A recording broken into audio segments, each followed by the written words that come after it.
Gente, eu tenho aqui hoje a missão de esclarecer por que o inventário corrói o patrimônio de uma família e, obviamente, trazer uma solução.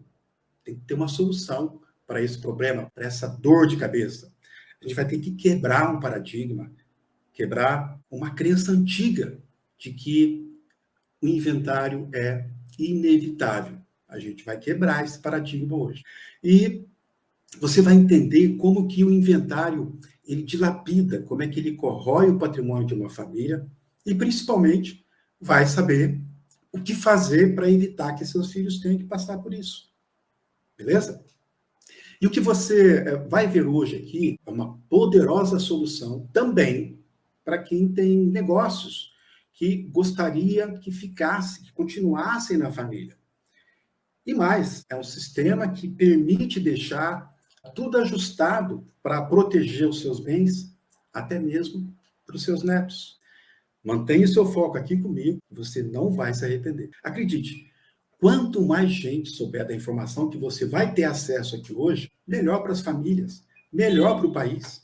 A gente vai evitar o empobrecimento das famílias e, com isso, a gente ajuda a robustecer, a girar a economia do país.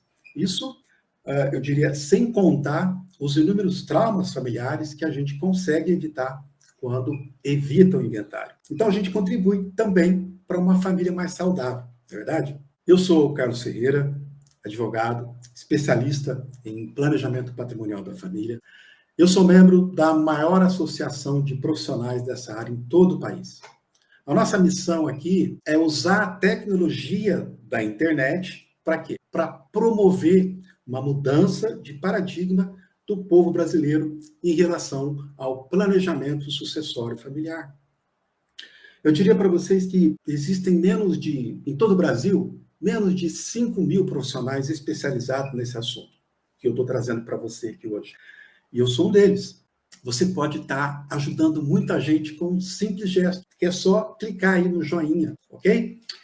Então, vamos ao que interessa e explicar detalhadamente para você como o sistema funciona. Ou seja, como você, através de um gesto de amor, pode garantir em vida que seus filhos não tenham que passar pelo horror do inventário. Bem, todo mundo sabe que quando uma pessoa falece, é necessária a abertura de inventário.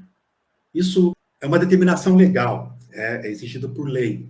Para quê? Para possibilitar que os bens sejam recebidos pelos herdeiros. Mas a grande maioria das pessoas não sabe exatamente o quanto se gasta com esse procedimento e muito menos como evitar isso.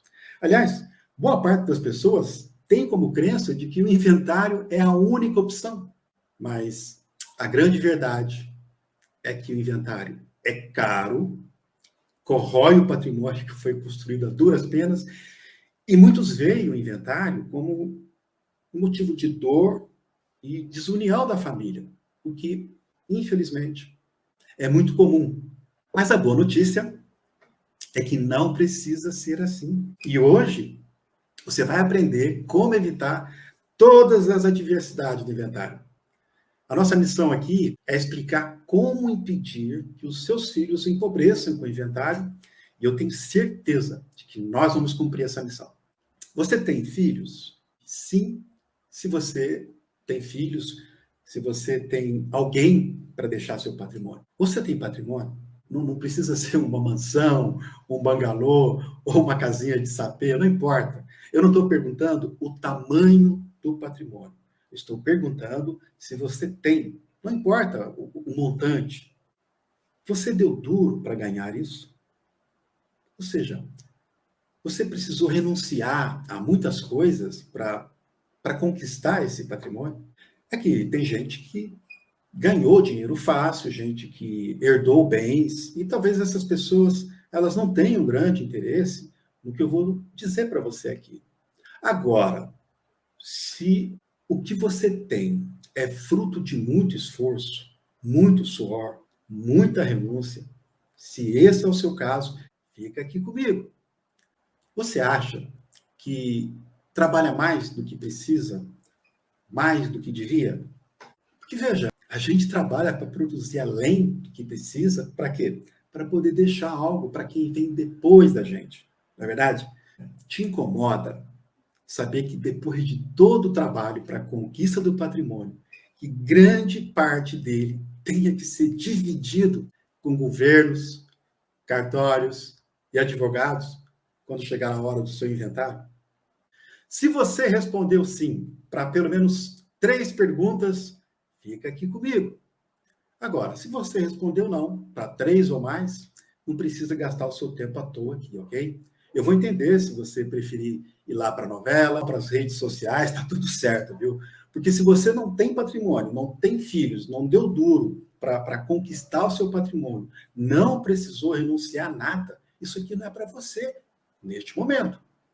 A não ser que você queira saber para indicar para outra pessoa, ok? Seja bem-vindo. Por outro lado, se você respondeu sim a pelo menos 3 das perguntas, eu vou dizer uma coisa. Meu amigo, minha amiga, não saia daqui por nada nesse mundo. O que você vai ver hoje aqui é algo fascinante. O conteúdo é determinante, não apenas para você, mas também e principalmente para o futuro dos seus filhos. Se prepare, porque agora eu vou finalmente desmistificar a caixa preta do famigerado inventário. De tanto ver pessoas procurando advogado para inventariar os bens do falecido, da falecida, por que não ajudar as pessoas a evitarem todos aqueles transtornos decorrentes do inventário? O casal tinha um imóvel onde eles moravam e eles haviam comprado esse imóvel 20 anos atrás. O casal veio a falecer. Coube aí para o Júnior fazer o inventário desse único bem da família, que era o imóvel. Quando do falecimento do casal, esse mesmo imóvel, 20 anos depois da compra, esse imóvel, devido à supervalorização, ele passou a valer R$ 1.150.000. No estado em que esse imóvel se localiza, o imposto sobre herança ainda é de 7%. O Júnior, ele teve que gastar, só de imposto com herança, R$ 80.500 por conta desse patrimônio de 1.150.000. Honorário de advogado. Coube ao Júnior pagar outros 7%, que vão dar aí outros R$ 80.500. No cartório de notas, ele consumiu algo em torno de R$ 5.000 e gastou aproximadamente R$ 3.000 com certidões. E ainda teve mais 7.000 com o registro de imóveis. Só até aqui, o Júnior já gastou R$ 176.000. De onde ele ia tirar esse dinheiro que ele não tinha? Apesar da família ter um imóvel de R$ 1.150.000, a capacidade econômica dela, a realidade econômica dela, não é isso tudo. Ele é um assalariado, ele não tinha disponível 176 mil de reserva para arcar com as despesas de inventário. Olha só quantas despesas. Lembrando que normalmente essas despesas têm que ser pagas à vista. 15% do patrimônio aqui vai parar nas mãos de governos, cartórios e advogados. Como o Júnior não tinha esse dinheiro em reserva, a solução foi vender o imóvel. E vocês sabem que quando se trata de inventário, a pressa é de quem vende, não de quem compra. Quem precisou vender essa casa, um deságio. Então, a linda casa de R$ 1.150.000 foi vendida por R$ 920.000 por conta desse deságio. Como o imóvel foi adquirido por R$ 250.000, vendido por R$ 920.000, houve o que eles chamam de ganho de capital, que foi no valor de R$ 670.000. É a diferença positiva entre o valor da aquisição e o valor da venda. Se o imóvel foi comprado por 250.000 e vendido por 920.000, a diferença positiva foi de 670.000. É sobre esse valor que vai ter que ser pago. E, no caso, o imposto é de 15%, mais um gasto de R$ 100.500 para a mordida do leão. Esses R$ 100.100, somado aos 176.000 que o Júnior já gastou aqui no subtotal, totalizam quanto? Olha aqui em vermelhinho, R$ 276.500. Porém, considerando que o valor da venda do imóvel não foi de R$ 1.150.000, mas sim R$ 920.000, quando a gente subtrai desse valor da venda o total de 276.500 gastos pelo Júnior em despesas com inventário, vai sobrar apenas 643 mil reais. Essa sobra, né, que é subtraída do patrimônio original de 1.150.000, acredite, isso equivale a uma perda patrimonial de 506 mil reais. Ou seja, 44% de todo o patrimônio daquela família. E o Júnior, que antes morava no centro, teve que se desfazer do imóvel e passar a morar de aluguel na periferia.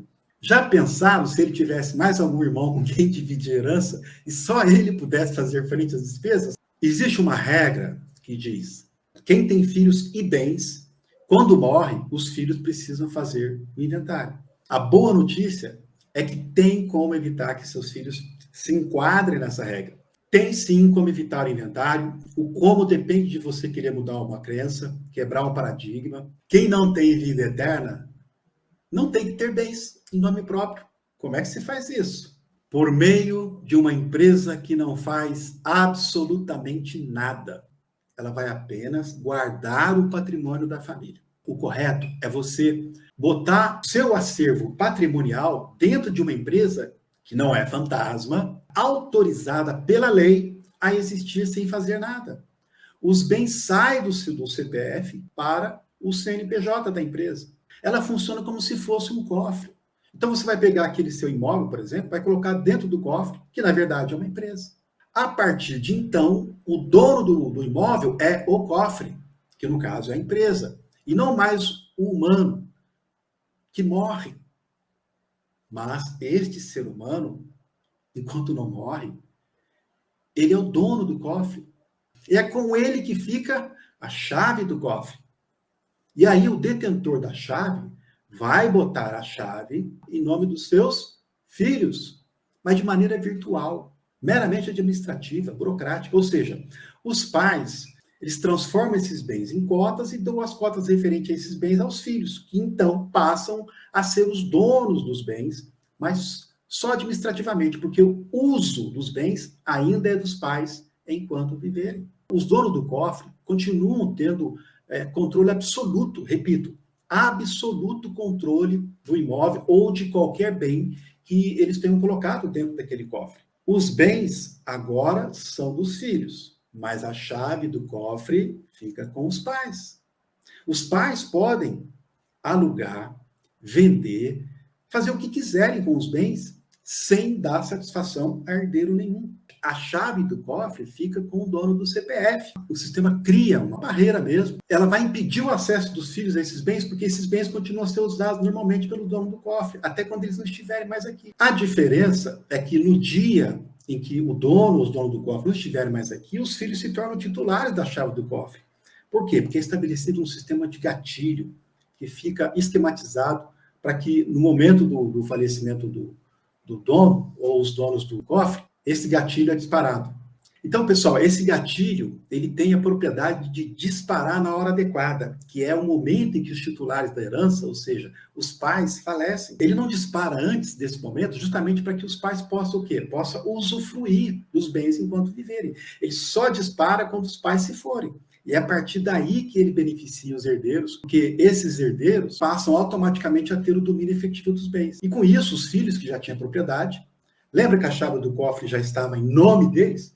Passam também a ter a posse dos bens. Tudo isso sem precisar de juiz, de advogado, de certidão de bens. Mas é um custo muito menor, mas muito menor mesmo, se comparado com os custos do inventário. O total de R$ 276.500 é o custo do inventário. Se comparado com esse sistema que eu estou apresentando para vocês agora, ao invés de pagar R$ 80.500, o Júnior pagaria apenas 10 mil, por dois motivos. Primeiro, porque o valor do imposto é menor, seja por conta da alíquota, que neste caso é só de 4%, seja por conta do valor sobre o qual ela é calculada, que neste caso é o valor de aquisição, que é os 250 mil. Então, ele só vai pagar 10 mil reais aqui nesse sistema. O valor dos honorários ficaria em torno de 25 mil reais, que o Júnior teria combinado lá com o advogado, contra os 80.500. Zero de cartório, zero de certidão. No registro de imóvel, ele teria que pagar R$ 3.000, ao invés dos 7.000, mais o zero de ganho de capital, ele teria um total de gasto de apenas R$ 38.000 contra os 276.500. A diferença financeira é de R$ 238.500, ou uma economia de 86%, um zero de perda patrimonial. Por quê? É zero porque cabe no orçamento dessa família fazer esse sistema. Seja porque ela não vai precisar vender nada para pagar esses 38 mil, seja porque ela pode pagar esse valor parcelado. É um sistema que cabe no seu bolso. Que sistema é esse? Sistema de planejamento patrimonial da família, denominado holding familiar. A holding vai servir para não infernizar com a vida dos seus filhos. Porque é isso que vai acontecer se você não tomar nenhuma atitude a respeito a partir de hoje.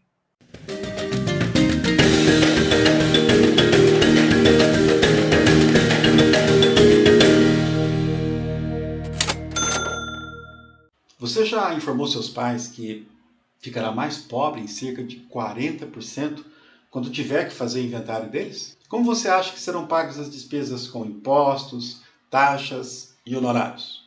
Será que você vai ter essa grana toda ou terá que vender parte do patrimônio para fazer frente aos custos com o inventário? Se você não quer ficar até 40% mais pobre quando essa derradeira hora chegar, oriente seus pais sobre um sistema de proteção patrimonial da família que até então somente os bilionários usavam, mas que agora está ao alcance da sua família. Basta ter patrimônio, que pode ser um único imóvel, ter filhos e não querer que esse patrimônio se esvaia com governos, cartórios e advogados. Quer saber mais? Clique no link da descrição desse vídeo e saiba como evitar que seus filhos passem pelo horror do inventário. E aí, vai procrastinar ou vai resolver?